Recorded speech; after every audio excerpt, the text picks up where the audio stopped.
Hola y bienvenidos de regreso a mi canal, Exilio Psiquiátrico. Esta semana voy a estar hablando de uno de mis mangas favoritos de todos los tiempos, Berserk. Y como de costumbre vamos a hacer una exploración y análisis del punto de vista psicológico. En este caso concentrándonos en la figura de Guts y cómo va cambiando y evolucionando a través de su viaje hasta convertirse en un héroe. Como sabemos, este fue un manga escrito por Kentaro Miura hasta el 2021 y que ahora es continuado después de su muerte por su amigo Koji Mori. Miura escribió los primeros 41 volúmenes. Y hubo varias adaptaciones al anime de este manga, pero mi favorita es la original de 1997. Así fue como yo descubrí la historia de Berserk. Pero todas las adaptaciones han tenido problemas en la animación y en la producción. Ninguna le ha hecho verdaderamente justicia, aunque me parece que es virtualmente imposible hacerle justicia al arte de Miura en forma de anime. El libro y la teoría que voy a estar usando es de Eric Newman. El libro se llama El origen y la historia de la conciencia.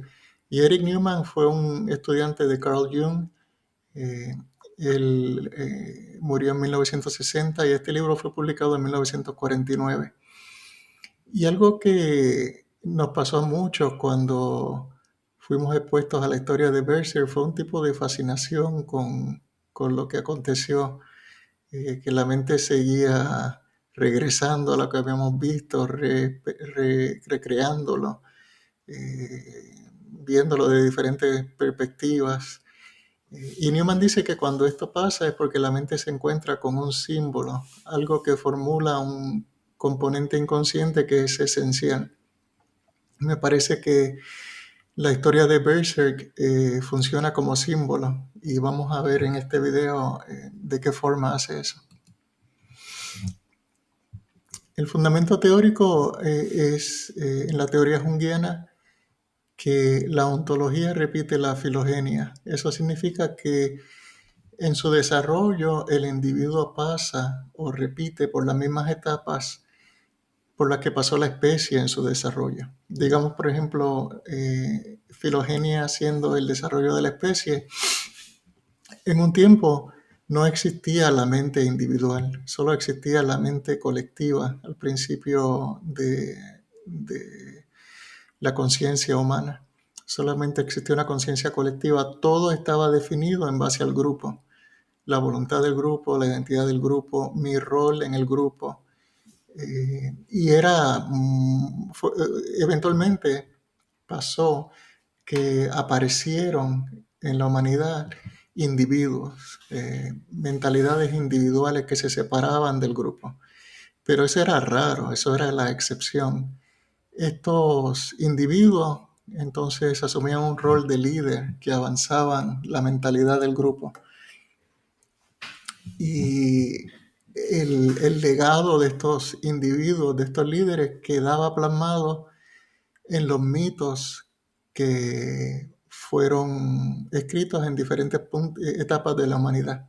Ese es el primer, ese es el desarrollo de la humanidad. Primero éramos un colectivo y eventualmente aparecieron individuos. Lo normal hoy en día es que todos somos individuos. Eso, lo que antes era una excepción, ahora es lo normal, que prácticamente todos nos desarrollamos como individuos. Igual en nuestro desarrollo personal, todos empezamos de una manera inconsciente, con una existencia que no distingue entre el yo y el no yo, dónde termina la madre, dónde empieza el bebé, dónde termina el niño, dónde empieza el mundo. Pero eventualmente, igual que la humanidad empezó a ver el desarrollo de individuos en nuestra propia existencia, eventualmente nosotros desarrollamos una mente individual. Así que nuestro desarrollo ontológico personal está repitiendo el desarrollo filogénico de la humanidad. Entonces, otro postulado junguiano es que hay una capa compartida en la mente inconsciente, a lo que Jung llamó el inconsciente colectivo.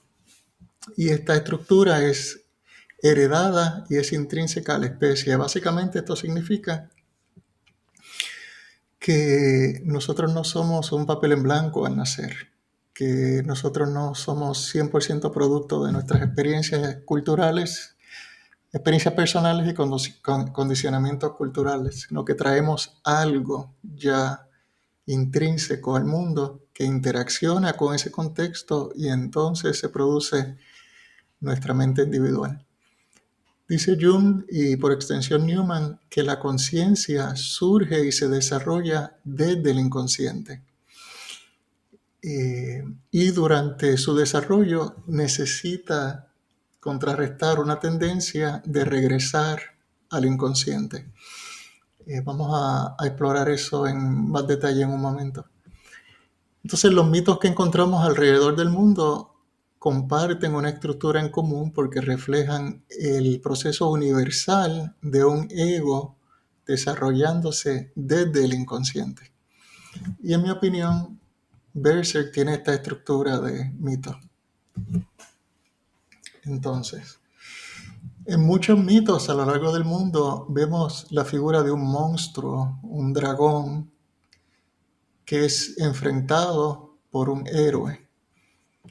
Dice Newman que el dragón es un símbolo del inconsciente y que el héroe es un símbolo de la conciencia. Entonces el héroe derrotando al dragón es un símbolo de la conciencia sobreponiéndose no solo al inconsciente, sino a la tendencia a regresar al inconsciente. En el caso de Berserk, el rol del héroe está manifestado o encarnado por Guts.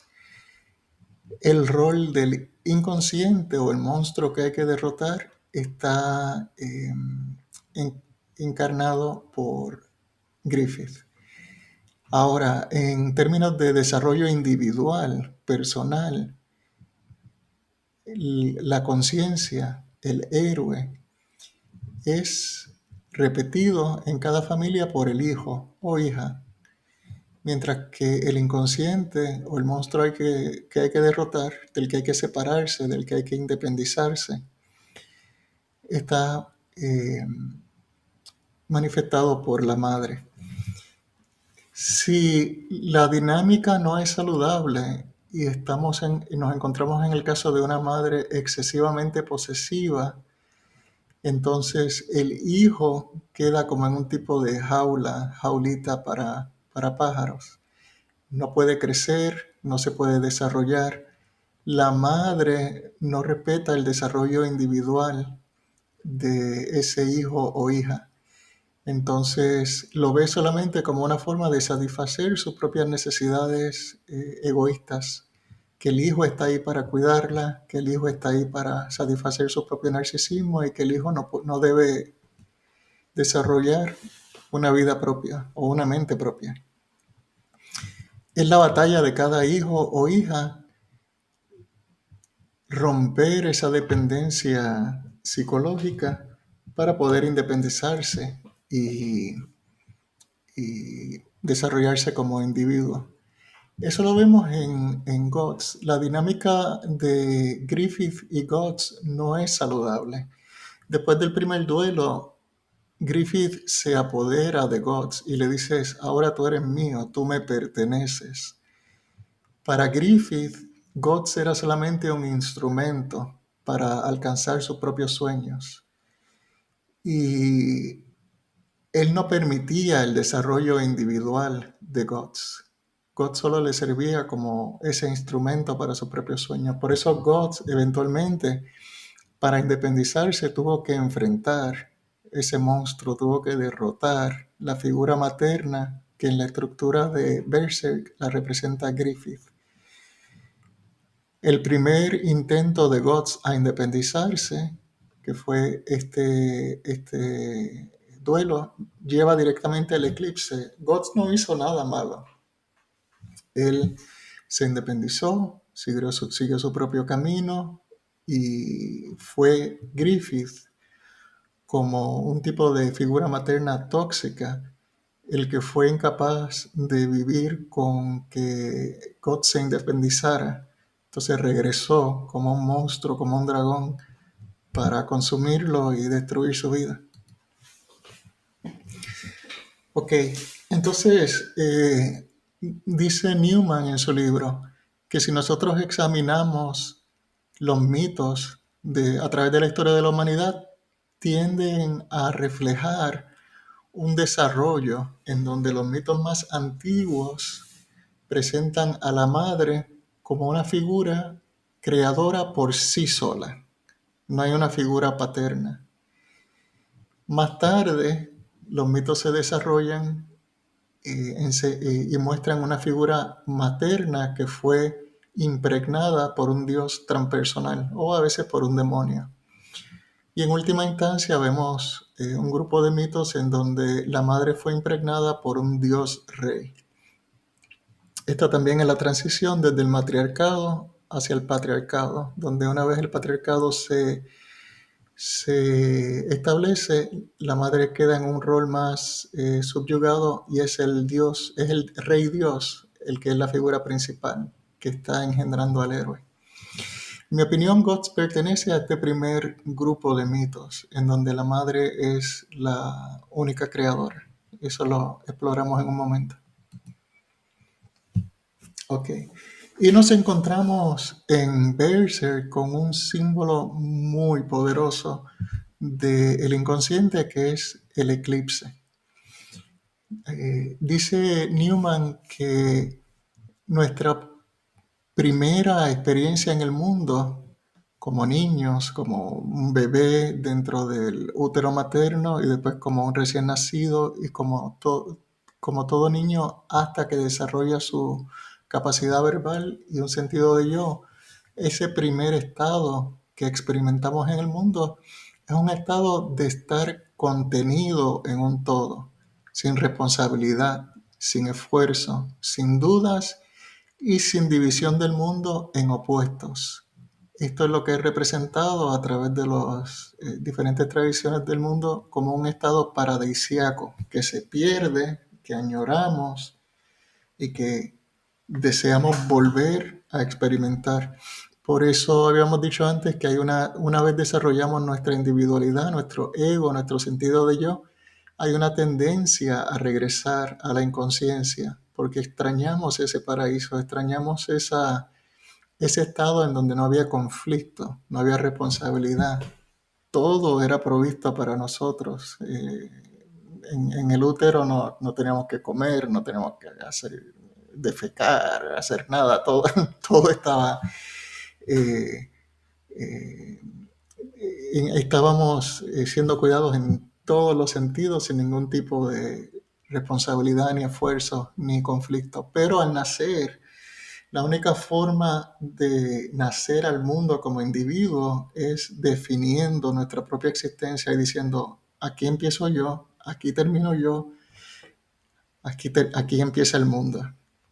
Ese primera par de opuestos, yo versus no yo, genera un conflicto. Ahora hay competencia por recursos limitados, hay diferencias con otras personas, hay una existencia que envuelve constante esfuerzo. También en el inconsciente todos los opuestos existen simultáneamente. Es una experiencia de totalidad en donde no hay conflicto. De nuevo, porque no hay, esa totalidad no se divide en pares de opuestos. Y a través de la historia, esta totalidad que representa el inconsciente, una existencia donde todavía no hay conciencia ni sentido de yo, ha sido representada simbólicamente de dos formas. La primera es un grupo de símbolos de naturaleza circular, por ejemplo, una esfera, un mandala, un huevo. Aquí tenemos, por ejemplo, un mandala. ¿Por qué círculo? Porque el círculo no tiene ni principio ni fin. Por lo tanto, representa una experiencia atemporal. El segundo grupo es un grupo que representa la unión de opuestos. Por ejemplo, cuadrar el círculo en la alquimia o el hermafrodita también de la alquimia. Lo vemos aquí donde se conjuga la naturaleza femenina y masculina en un solo todo.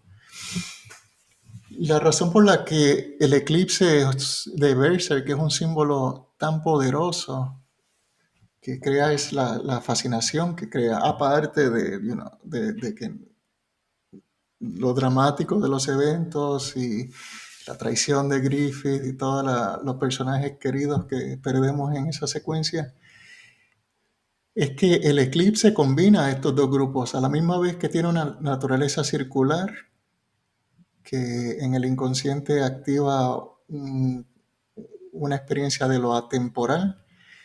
Es una unión de opuestos, el sol y la luna. Entonces es un símbolo total del inconsciente. Lo que Miura está diciendo es que, en mi opinión, es que Griffith, al aceptar convertirse en Fento y ser un miembro de la mano de Dios, está asumiendo su rol de figura inconsciente, que representa el inconsciente.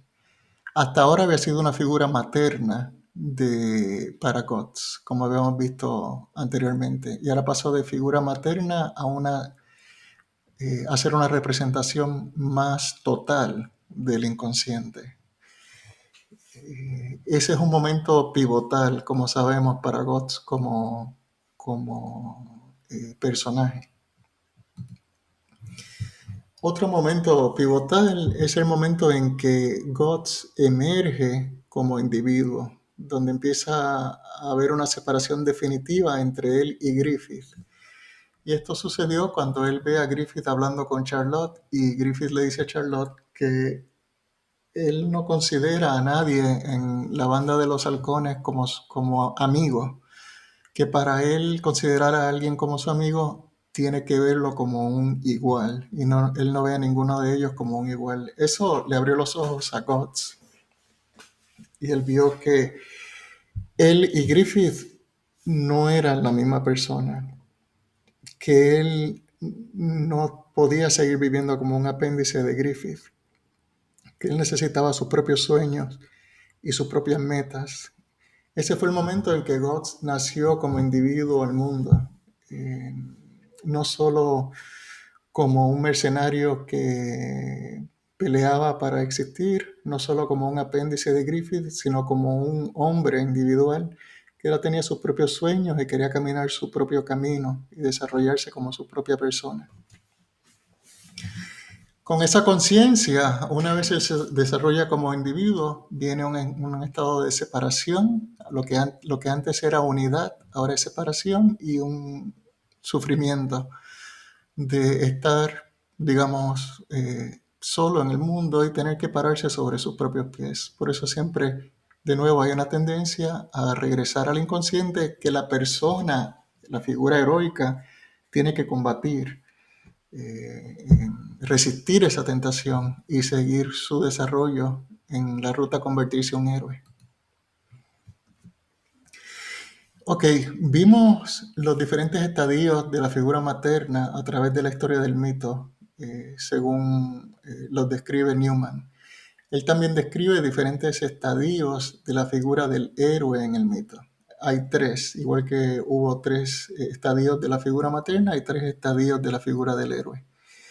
Los mitos más primitivos muestran a la figura central del mito como un hijo amante.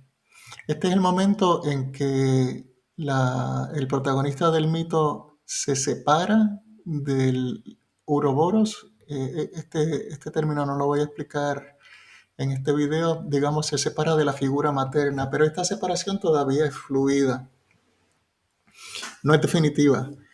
Y este hijo amante a veces sale al mundo como su propio individuo, a veces no puede resistir a la tentación de regresar al inconsciente y regresa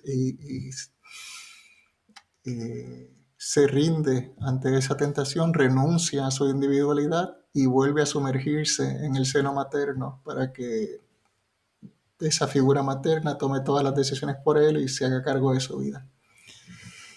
El segundo estadio es el luchador, en inglés struggler. Y este es cuando hay una ruptura definitiva ahora con la figura materna, hay una entrada definitiva al mundo y un encuentro con el principio de los opuestos. Ya no hay marcha atrás, ya no hay ese movimiento fluido del hijo amante de regresar al seno materno. Y el último estadio en la historia del mito es el héroe, concretamente dicho, que es el que activamente lucha y defiende la posesión de la conciencia en contra del dragón del inconsciente. Entonces, el héroe derrotando al dragón o al monstruo significa la conciencia imponiéndose al deseo de regresar al inconsciente y desarrollar su propia historia individual. En mi opinión, Guts pasa por las tres etapas en Berserk. Y la etapa del hijo amante no solo la pasa Guts, esta es la dinámica que rige la interacción de Griffith con toda la banda de los halcones. Y Newman demuestra, citando cualquier cantidad de mitos, que el hijo amante se relaciona con una figura materna que es una gran madre o una madre terrenal, la madre terrenal que representa la tierra, el origen. Esta gran madre, esta figura materna con la que se relaciona el hijo amante, solamente se puede rendir fruto cuando a través de la muerte, el desmembramiento, la castración y el sacrificio de ese hijo amante. Más tarde, cuando llegamos al estadio del héroe, el héroe le hace lo mismo al dragón. Pero en esta etapa del hijo amante, la madre solamente puede rendir fruto a través de la muerte y desmembramiento, castración y sacrificio del hijo. Yo no lo vi venir cuando leí Berserk, pero Newman hubiera dicho desde el principio que esto no iba a terminar bien. Esta dinámica iba a desembocar inevitablemente en el eclipse. Que Griffith solamente iba a cumplir sus sueños, solamente iba a rendir fruto a través de la muerte, el desmembramiento, la castración y el sacrificio del hijo amante que era la banda de los halcones. Y Guts como miembro de la banda de los halcones. Él también formaba parte de esa dinámica y formó parte de esa dinámica hasta que escuchó de Griffith que no lo veía como un igual y después lo retó en el duelo y eventualmente se separó de la banda del halcón.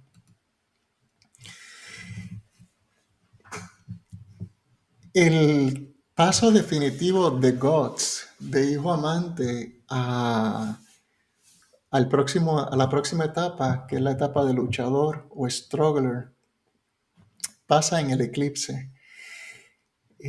Newman dice que durante la etapa de luchador, la derrota ante la madre ya no se expresa por castración y desmembramiento. Se expresa por derrota, captura y ocasionalmente pérdida de la visión o de un ojo. Entonces, cuando Guts perdió el ojo, lo que Miura estaba diciendo simbólicamente, en mi opinión, es que ya él no estaba en la primera etapa del viaje del desarrollo del héroe, que era el hijo amante, ahora está en la segunda etapa de luchador. Eso recuerda a cuando Wotan recibió el don de la profecía de Erda pero a cambio tuvo que sacrificar también su ojo derecho, igual que God sacrificó su ojo derecho para ganar ese desarrollo, esa sabiduría de cambiar su dinámica con Griffith de la primera etapa a la segunda, de hijo amante a luchador. Newman dice que este luchador, cuando es derrotado, puede ser rescatado por un héroe propiamente dicho. Y eso lo vemos en el Eclipse, cuando el Skull Knight eh, eh, rescata a Guts. Así que ya estamos viendo que Guts plenamente está en la etapa de luchador. Lo sabemos porque perdió el ojo y lo sabemos porque fue rescatado por el Skull Knight. Toda la meta del luchador en los mitos es sobreponerse al destino que representa el poder de la Gran Madre sobre el ego y dejar una marca de su propia voluntad en el mundo, dejar la marca de su ego en el mundo. Y eso en el anime original lo vemos al principio de cada capítulo cuando se pregunta el narrador si en el mundo hay tal cosa como el destino que determina las acciones del hombre o si hay un aspecto de libre voluntad.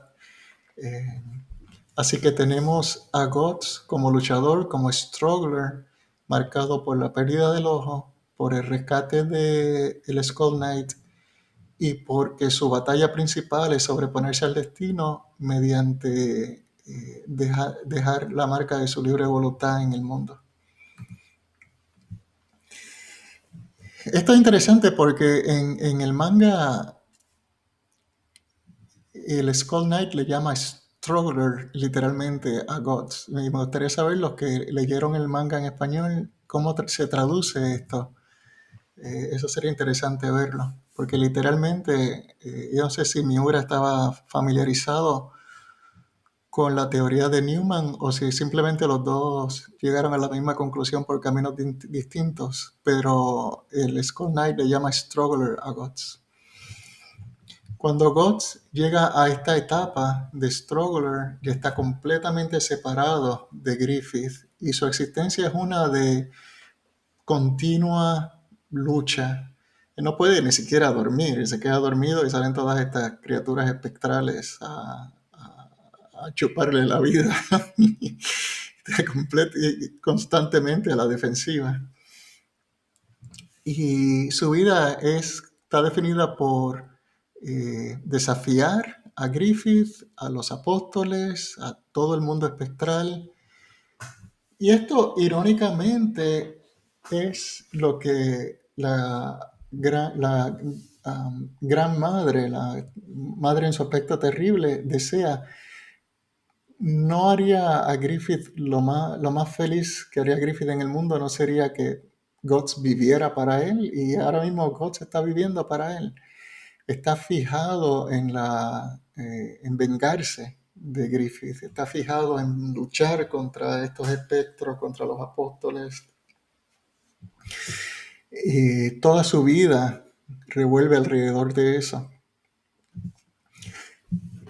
Por eso es importante que esta etapa como luchador, como struggler, sea solamente temporera, que no se convierta en un gol en sí misma, en una meta en sí misma, porque simplemente está cambiando el destino pasivo del hijo amante de ser castrado o vuelto loco por una autocastración y suicidio. ¿Qué es lo que pasa cuando Guts está viviendo por la venganza sin darle valor a su propia vida, arriesgándose a morir en cada batalla en vez de... es una forma de suicidio, es una forma de autocastración, no se está desarrollando psicológicamente, solamente está viviendo en una repetición de pelear por venganza.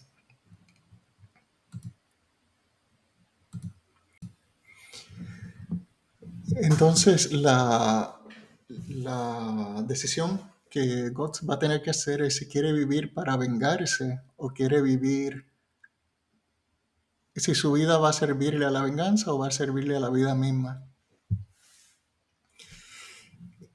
Y eso lo vemos representado en la armadura del Berserker. Newman dice que cuando un individuo es poseído por un contenido del inconsciente, eso conlleva la pérdida de la conciencia y esto a su vez tiene un efecto intoxicante. Una vez esto sucede, el individuo está bajo la influencia de la Gran Madre de nuevo y está amenazado con el destino de todos sus hijos amantes, que es la castración, ser transformado en la madre, castración, locura y muerte.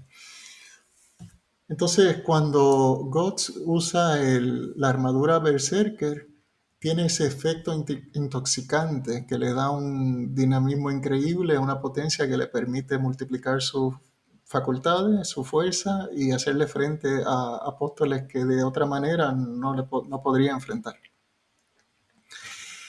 Eh, pero cada vez que usa esa armadura, está corriéndose el riesgo de no poder regresar, de no poder salir de ella, de volverse loco, de perder su mente, que es precisamente el riesgo de este estadio en el mito, del estadio del luchador, la locura y la muerte.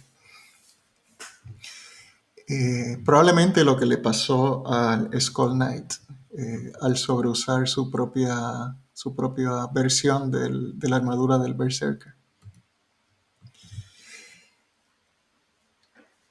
Idealmente, lo que veríamos, y me parece que estamos empezando a ver, es que Guts se mueve de esta segunda etapa de luchador a la tercera etapa de héroe propiamente dicho. Y yo creo que Miura desde el principio plantó una semilla para dejarnos saber que este era el destino de Guts, desarrollarse como una figura heroica propiamente dicha y no quedarse en las etapas anteriores de hijo amante o luchador.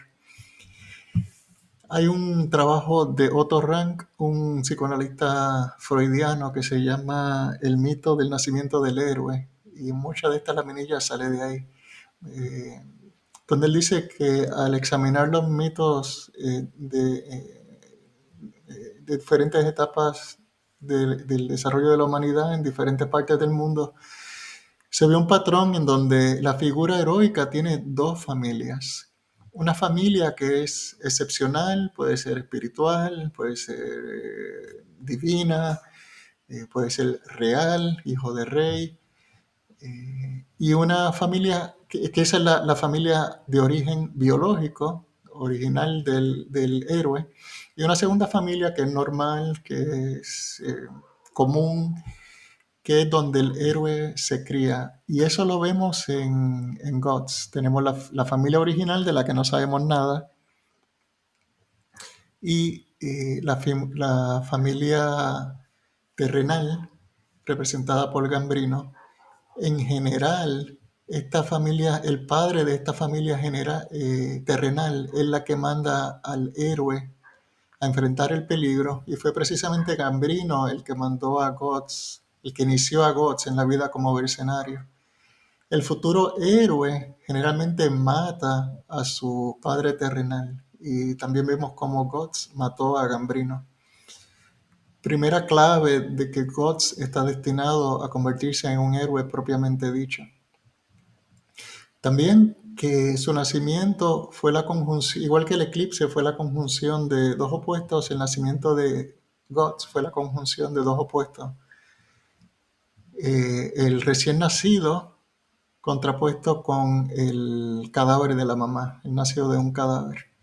Y acá le dice el Skull Knight, le dice, tú naciste de un cadáver y empezaste tu vida desde la muerte. Estás más cerca de la muerte que cualquier otra persona. Por lo tanto, brillas en escapar a la muerte en sí misma. Es interesante para mí también que Guts nunca tuvo una figura materna. Para mí fue por eso que fue tan fácil para él proyectar esa figura materna en Griffith. Fue la primera vez que él fue parte de algo, aceptado por algo, se le dio un rol concreto y entonces cayó en toda esa dinámica de hijo amante. Entonces, si todo sale bien, lo que veríamos, y nunca sabemos con Miura porque todo puede salir bien o todo puede salir mal, vamos, ya veremos. Si todo sale bien, lo que deberíamos ver es que, igual que se ve a través de los mitos de las diferentes culturas en la historia de la humanidad, el héroe no solo conquista al dragón, mata a la madre, a la figura del dragón como representación de la madre, o a Griffith en este caso, también mata el aspecto terrible de lo femenino para liberar el aspecto positivo y fructífero de lo femenino. Eso en los mitos generalmente se ve cuando el héroe mata al dragón para rescatar a la doncella. El dragón y la doncella son dos aspectos de una misma cosa, lo femenino. El dragón, el aspecto terrible de lo femenino, la doncella, el aspecto fructífero de lo femenino. Entonces se separa el uno del otro, se rescata a la doncella y se procede a desarrollar una vida individual fructífera. Al principio yo no le tenía mucho cariño ni aprecio a estos nuevos personajes, pero ahora entiendo qué rol cumplen. Su rol es, y aquí falta Shirke, la brujita, su rol es mantener el aspecto humano de Guts, que no se evitar que caiga en la trampa del luchador, del struggler, de vivir para la venganza a costa de su propia vida en un tipo de suicidio o autocastración, y que él se siga desarrollando hasta llegar a convertirse en un héroe propiamente dicho, en donde rescata a Casca y ya vimos cómo él ayuda a Casca a recuperar su salud mental después del shock, del trauma del eclipse. Ese es un paso importantísimo que ahora les permite relacionarse, empezar a formar una relación de igual a igual en donde ambos se respetan.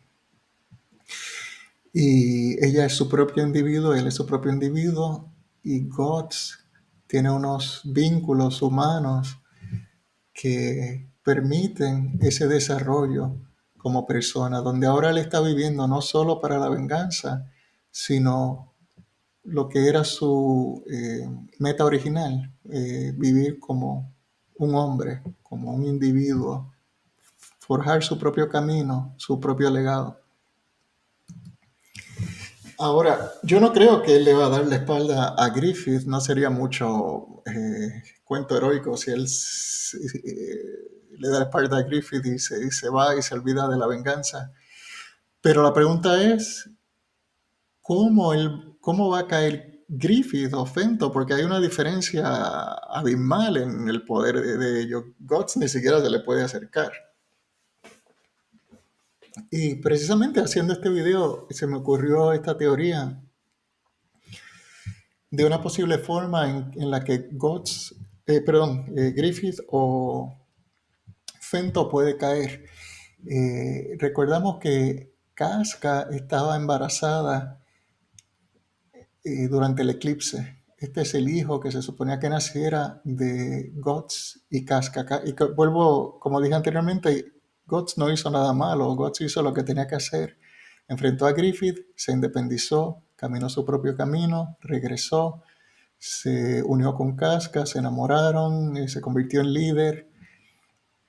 Fue Griffith el que no pudo dejar a que Guts se independizara y regresó a consumir a su hijo Guts / banda de los halcones.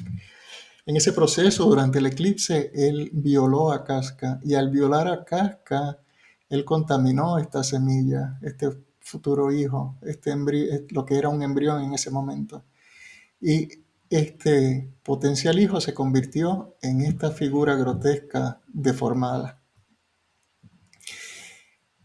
Interesantemente, cuando Griffith regresó al mundo, cuando pasó de Fento a la nueva encarnación de Griffith, incorporó esta figura deforme, este hijo corrompido, esta semilla corrompida de Guts y Casca en su propia manifestación física en el mundo, en su cuerpo, en su nuevo cuerpo de Griffith. Esta ahora fue parte del proceso de encarnación. Entonces me hace sentido que la caída de Griffith va a producirse principalmente desde el interior. Es esta semilla la que lo va a destruir desde adentro. Eso haría un sentido perfecto, porque entonces tenemos que Guts se independiza, se une a Casca, eso crea esa unión es fructífera y el producto de esa unión es lo que va a destruir a la terrible madre que es Griffith desde adentro. O sea que el producto de Guts como adulto, como hombre, como figura independiente, que es este niño que se convirtió en esta figura deformada, va a frustrar el deseo de la terrible madre / Griffith de devorar a Guts, de que Guts viva para él y va a liberar, a su vez esto va a liberar a que a Guts y Casca puedan vivir su propia vida felizmente. Déjenme saber qué piensan de todo esto, de la teoría de Newman, de la posible caída de Griffith. Como de costumbre, muchas gracias por su tiempo y nos vemos en la próxima ocasión. Cuídense.